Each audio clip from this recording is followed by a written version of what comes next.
비상계엄 사태 이후 사실상 윤석열 지키기에 전념하던 국민의힘이 뒤늦게 윤 대통령과 결별하려는 조짐을 보이고 있다. 헌법재판관 임명으로 탄핵 시계가 빨라지고 윤 대통령 체포도 초읽기에 들어가자 조기 대선을 염두에 둔 것으로 보인다. 하지만 이마저도 강성 지지층 이탈 우려와 꼬리 자르기라는 비난을 피하고자 속도 조절을 하는 모양새다. 기회주의적 행태라는 비판이 제기된다. 이일 복수의 국민의힘 관계자에 따르면 이날 비상대책위원회의에서 윤 대통령이 관저 앞 지지자들에게 보냈다는 편지를 두고 설왕설래가 있었다. 한 참석자가 대통령의 편지에 대해 당 차원의 우려 메시지를 내야 하는 것 아니냐는 취지로 언급하자 다른 참석자는 탄핵 과정 중이니 대통령에게 맡기고 우리는 대응하지 말자는 취지로 반박했다고 한다. 각자 대응하자는 주장이다. 논의 결과 결국 당 차원의 메시지는 내지 않기로 결정됐다.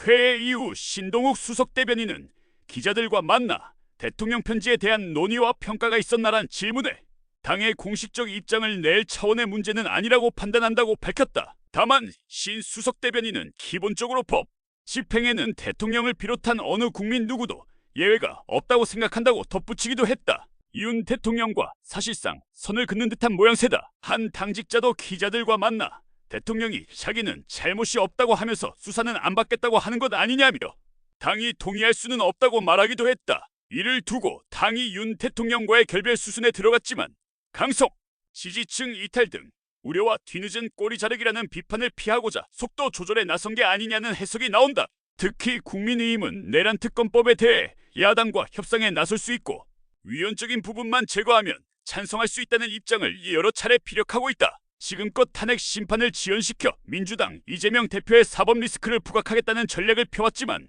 헌법재판관 임명으로 대선 시계가 빨라지자 급선회하기 시작한 셈이다.